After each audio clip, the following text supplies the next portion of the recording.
The never-ending drama continues in SW6, ladies and gentlemen. Welcome back to Football Therapy with me, your host, Jan. As always, my friend, I do hope you're doing well. I really do hope that.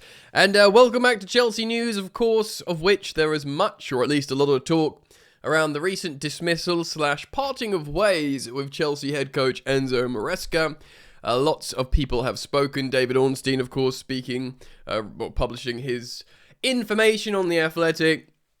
Matt Law on The Telegraph, and indeed other journalists. Briefings all over the gaff, stories from both sides, and as more information perhaps comes out, it does seem like perhaps a parting of ways was the healthiest thing long-term for Chelsea Football Club. But of course, the decisions have to be put under the microscope. I just listened to the Straight Out of Cobham podcast to hear the Athletic boys talk about it. I listened to the London is Blue, my friend's podcast. They had Matt Law on to hear what he said. And ultimately, I'm going to get into it today, both sides, the briefings, what we believe, what we expect next, and I do want to do a little bit on Liam Rosenior. We will, of course, I imagine, be doing a lot of content on Liam Rosenior in the coming days. I think he's getting a little bit disrespected. I understand the frustrations with the general situation, and the fact how Chelsea don't go for expensive, high-profile, and dare I say demanding coaches with the new project. We'll speak about that. Could Rosenior be a successful Chelsea manager? What would that represent? And how do we feel about him as a person? How was Enzo Maresca like as a person? We heard I tell you what, we heard much more concerning negative stuff about Maresca before he joined Chelsea than we're hearing now about Rosenior. Remember, I backed the appointment of Maresca. I was quite into it. And everyone was like, oh my god, Chelsea are hiring a guy that's got one full season in management in the second division. Comparatively, of course, Liam Rosenior has a lot more managerial experience than Enzo Maresca had. Of course, Maresca was an assistant to Pep, though, for whatever that counts for. We'll get into all of it today. But welcome back, guys. Thank you for joining me, as always. Thank you for supporting the content, for liking this video. For subscribing on YouTube if you're new or returning and yet to subscribe. You can probably hear I'm still sick, so apologies. I might have to pause the recording every now and again to sip a hot beverage. Do consider following me on Spotify as a podcast. You just search Football Therapy Podcast on Spotify and you can follow and give me a 5-star review and presumably something similar on Apple Podcasts. I'm an Android boy. I use Spotify on my Android. But thank you for supporting me on the podcast platforms as well. There'll be so much content coming out, guys, so do consider following and, hanging out with me to listen to my thoughts and hopefully delivering you good and interesting information. Right! So, before we talk about Rosenior, who is almost certainly going to be the Chelsea hire, let's, hopefully for the final time, until, of course, maybe more information leaks out, mop up the situation with Enzo Maresca. Now, it's not just the fallout in terms of the ownership, the sporting hierarchy and the manager, it is also performances. We can't sweep that under the rug. We've got 1 win in 7 Premier League games. We have 15 points lost from winning positions this season alone, which, by the way, is a damning stat. This season alone, to be that head, Chelsea is supposed to hold leads, not give up 15 points from winning positions. If you look at the Premier League table, Chelsea are 15 points behind Arsenal.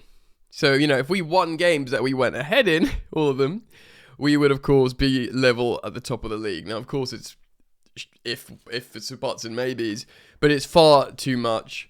So the underperformance has been pretty bad. Not enough to get sacked alone in terms of sporting failure of late, but it's a huge factor that cannot be swept under the rug. Now, since listening to journalists who have, of course, been fed information from both sides, Nick Villaney of the London is Blue, interestingly, of course it's speculative, of course, put it from briefings that we've been hearing a lot from both sides. So, from the Chelsea side, and I think this is true from multiple sources because of legal obligations to say, but he was speaking to Man City in October, as well as recently. the Chelsea manager. Now, that could be fine. That could be him doing due diligence, listening to job opportunities.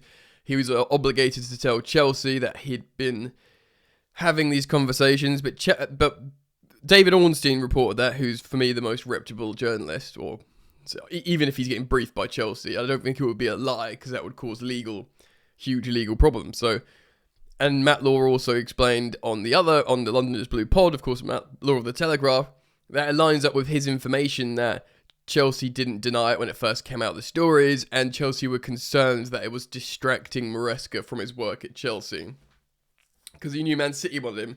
And this isn't just another big club coming in for him. This represents a homecoming of sorts. Of course, he was the under-23s manager, and then he was the assistant to Pep when they won the treble. And even if he loves Chelsea, loves working for Chelsea, he'll get much more money as a manager at Man City. He'll get the huge state-backed financial backing of Abu Dhabi, and he'll get Erling Haaland and them guys. Do you know what I mean? Do you want Liam Delap or Erling Haaland? So I think I'm going to be careful here. Without him definitively saying, oh, bun Chelsea, I want to go and do that. I've won the Club World Cup. I can use Chelsea as a stepping stone to get a better job. I'm not saying that, but I do wonder if there's an element of head turning and maybe him trying to use this desire as leverage. So this is the sort of Chelsea perspective, and they are adamant, again, this is not me saying, this is journalists saying with information, they are adamant that Chelsea have not moved the goalposts since they gave Maresca the contract. They said, this is the contract, you're a first team coach, you have this amount of control, and this is what you do. And that hasn't changed, but he's trying to change that, a season and a half into a 5+1 sort of 6-year deal. And they're like going, well, no, you can't do that. You've literally agreed to this. So there is that element of it, if true, that he's potentially wanting more, which is peculiar because, again, on jumping to the Straight Out of Cobham Athletic podcast that I listened to, Luke Boscher, who's a journalist, highlighted, and I think rightly, that Maresca came across as this football purist that didn't want to be a head coach like Pep Guardiola at City. Sorry, not head coach, like manager like Guardiola at City or Arteta at Arsenal. And of course you make the argument that these are the two most successful clubs at the moment in the Prem, and the managers have entire control, but that perhaps he was more interested in just being a coach. You deal with the Spotify. I've literally just read Spotify on my screen. You deal with the transfers. Sporting directors is what I wanted to say, and I will just coach the team. But I guess you get hungry with control, and maybe because he thought he had a good season, he wanted to renegotiate, want more money, or wanted more control. I don't know, but it seemed like he wouldn't want more control. He just want to coach what is an amazing squad. He used to say, I'm in love with this squad. So anyway, from the Chelsea perspective, that's what they're saying. That, he had his head turned. I was just shocked in October, and it was a distraction and they didn't like it. Of course, he had outbursts. I didn't mind those too much personally because it's Chelsea heritage. Managers raging against the board. This was Roman Abramovich era, one of the hits. Whether it's Conte or Mourinho or whatever, or even Tuchel saying the odd thing. But they didn't like that so much. The worst 48 hours, him saying he wants a centre-back. Probably fair, the centre-back thing. And maybe the worst 48 hours is he feels like, they're not... because he also said it's important to know why this story's come out, the Man City one. Do you remember I said this on the channel, the Man City interest? So he clearly was trying to, use it and manipulate it. Now, that's the Chelsea perspective. His perspective, if we are to speculate, the briefings about his frustration with controls with the medical situation. Maybe when he had enough, when he got booed, you don't know what you're doing, when Palmer was taken off. Maybe he didn't want to take him off, and he was told to take Palmer off at 70 minutes, and you've got to do as we say. And, Palmer didn't moan, and maybe he thought, I've had enough of this. Maybe that was the moment. I'm not going out for post-match. Because that, but to be honest, and there was talks about, limitations on utilization of certain players, but he flogged certain players, like, Cucurella and Caicedo, players that played loads of minutes, that should have been rotated out. But what I would say to this, though, is if you've got a dedicated medical team that are analysing the workload of players, and informing the manager what they can and can't do. Surely you listen to the medical professionals and you have to take their advice, rather than be like, actually, no, I want to play him even though he's injured. But if that is true, if it's the briefing from the club saying, look, it's the sporting underperformance, we're double digits points under Aston Villa, 15 points dropped, from the winning positions, 1 win in 7. He wants to go to Man City, he's talking to Man City, yada, yada, yada. There's a lot there. He's trying to move the goalposts or whatever. There's a lot there. And then his is, well, they're telling me what players I can and can't use because of medical stuff. The medical team is telling me when I can safely play players. Obviously, that's weighted on one side. Now, look. I really like Maresca. He's a good coach. He's a better coach than Liam Rosenior. He feels more Chelsea than a lot of managers we've had. And you can believe whichever side you want in terms of briefing and finding blame for all our discontent, and we're rightly all discontented. But ultimately, it comes down to the relationship wasn't working. Now, interestingly, Matt Law said they will see this hire as generally successful. They will look at Potter and think, effing disaster. They bought him out of his contract. He got 6 months into the thing, and they had to pay him off and all this stuff, and we were in an absolute mess, and the season was a disaster. But the club was a disaster. Loads of players were there that wanted to leave. The squad was bloated. Players were getting changed in the hallway. Frank Lampard turned up as interim and went, what is happening? It couldn't be further from that right now. And of course, they hired Maresca. Apparently, the way they structured his contract, the way this dismissal or parting of ways happened, he would have got a bit of cash, I imagine. But I think the club had a lot of security in the way they drew up the contract. Probably because he's a championship manager that couldn't put in insane demands. So they probably thought, right, well, if you are underperforming and we want to sack you, we don't have to pay you off the rest of your years. You just get like a package. I imagine, because they're so massive on contracts and details, I imagine that's what they've done and what they will probably do with Rosenior, should it be him. So Maresca comes in, settles the club. Generally, we get Champions League football, we win a couple of trophies, and they sack him before things become disastrous. They'll probably reflect on that and be like, without paying a huge payoff on his contract either. They'll probably look at that and go, right, it's a shame he didn't stay for 5 years, but he was a correct decision to bring in, and they will hope he was a correct... Well, they will... To be honest, by all accounts, whichever side you back, the relationship was dead, so it had to end. Right? And unlike last time when Potter was sacked, the club is theoretically, and we will see if this is true or not in practice, theoretically it's set up so that a manager can come in and, hopefully they'll keep certain members of staff. I jest half, but I'm half serious, like your Willie Eases that keeps the squad harmony. And if you bring in a manager like Rosenior, who plays pretty much the same system, who doesn't need to be introduced to the sporting directors, to the owners, he knows them all well. Which makes the bedding in period little to none. So in terms of mid-season disruption, it's you wouldn't get a more minimal one if that makes sense. Of course, he needs to learn the players and tell them what to do or whatever. But in theory, there's that. I'm going to go into detail about Rosenior in a moment because I understand the uproar. And in theory, that change should not be as disruptive as it might have been. There's been loads of arguments on social media between Chelsea fans, as you'd expect. Some people calling Maresca a snake. I'm not sure that's true. He is quite a strong character. I did think it went harmoniously for a long time in the first season because of what we heard from Leicester, how combustible he was. I thought, well, it seems pretty chill, but clearly we're seeing that combustion now in the last few weeks. Yeah, so people are arguing, people are calling him a snake because of the Man City thing, that he was manoeuvring for a job or trying to move the goalposts. Some people have been talking about players, how not many Chelsea players are saying heartfelt goodbyes, whereas when Pochettino left, Palmer did that really, you made my dreams come true, making me a star player, yada yada yada.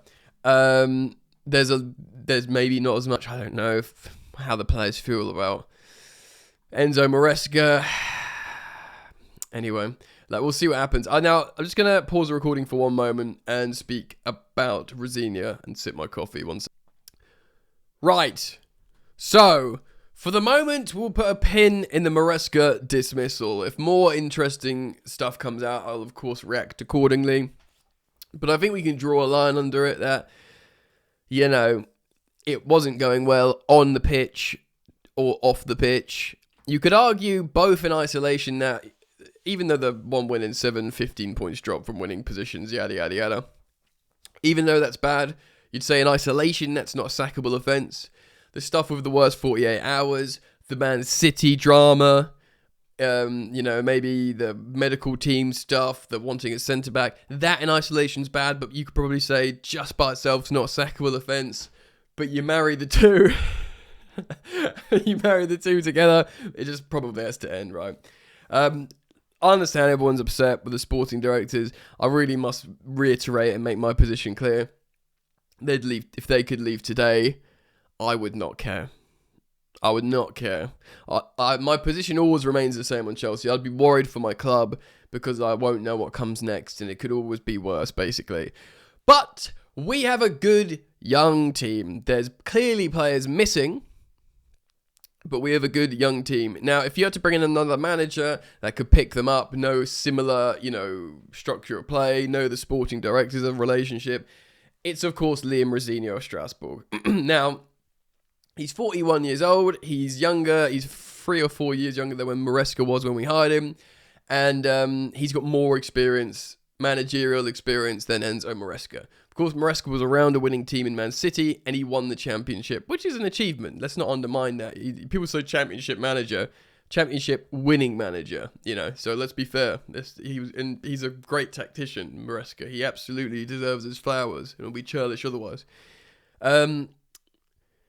Rosenior has like 70, 80 games as Hull manager. He did really well there. When he left, they plummeted down the table. He's, of course, got a lot of experience at Strasbourg, a top 5 league, playing well, beating PSG. He's top of the Conference League. He's managed in European competition. It's a lot more experience than Enzo Maresca.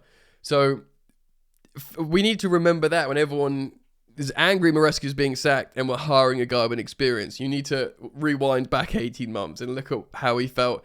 Pochettino had a wealth of managerial experience. He had loads of experience. And then we hired Maresca, and it was the same uproar. But you need to think through that lens firstly. Now, I do think that there's videos of Rosenior going around. One of them doing a team talk, and people are taking the mickey out of him a little bit. He actually speaks very well. He's really, really smart. He's a good manager. People have also posted on social media videos of him doing punditry. You might have seen the Paul Pogba analysis. I found that really interesting from a few years ago. He's very methodical and mindful. He's got he's a very, very, very good manager, basically. And people that know a lot more than me about football say he's very highly rated in the game. Of course, cynics, and I include myself to a degree in this, will be like, oh, they're just hiring him because it's an internal job transfer. He's their boy. He'll be their puppet, the yes man. And to be honest, there's probably a great deal of truth to that.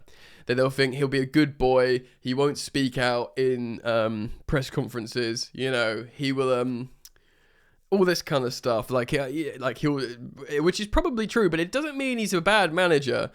He will. I think the players will like him because of the way he'll speak to them and the way he'll get into their heads and manage them. I think we do lose something in Maresca in he's fluent in Spanish, so he speaks Spanish to, obviously like Enzo, the midfielders Enzo and Caicedo, but also like Estevao can understand him enough in Spanish for tactical instructions. I mean, he speaks like French and Italian as well. Not that all the French players speak English. All French people speak English. Not that we have any Italian players at the moment. But we lose something with Maresca in his ability to detail his instruction through Spanish. I know that's a minor thing and we'll have translators and everyone at Chelsea should learn English. But I think it was worth mentioning. But he is a good manager. Something that Simon Johnson picked up on or referenced in his guest appearance. I say guest appearance. He's like a panelist on the Chelsea podcast is, one player that will be very, very happy is Andre Santos. Now, Andre Santos was amazing at Strasbourg under Liam Rosenior. He completely knew how to utilise Santos. And in moments where Enzo Fernandez isn't playing well, which has happened a lot lately, and we're missing something in midfield, you've suddenly got the cheat code manager to unlock Santos, basically. And he'll probably start scoring goals in the Chelsea midfield, which we'll probably like and need. Of course, all the other Strasbourg links.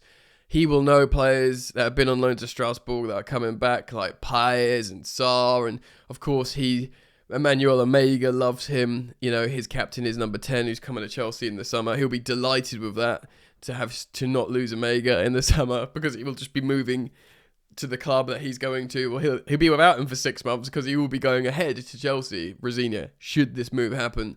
But, you know, these players will be delighted. By the way, these high-performing players at Strasbourg will be delighted. It'd be very interesting to see how he sets up. He will do a sort of similar stuff where defense is sometimes in the back three shape. Of course, we'll do a lot more tactical videos and stuff like that as it comes. I've seen a lot of people talking about how he's a black manager. Obviously, it's great. We've had very little diversity in the Premier League. We had Ruud Gullit, of course. People are forgetting about him at Chelsea. I don't think it will be an issue in terms of, I don't think Chelsea fans are going to be discriminative? Are going to discriminate against him for his race. I think we're far beyond that, hopefully. I think the biggest issue will be his lack of experience, the fact how he's not some sort of Galactico, how they'll feel it's an underwhelming performance.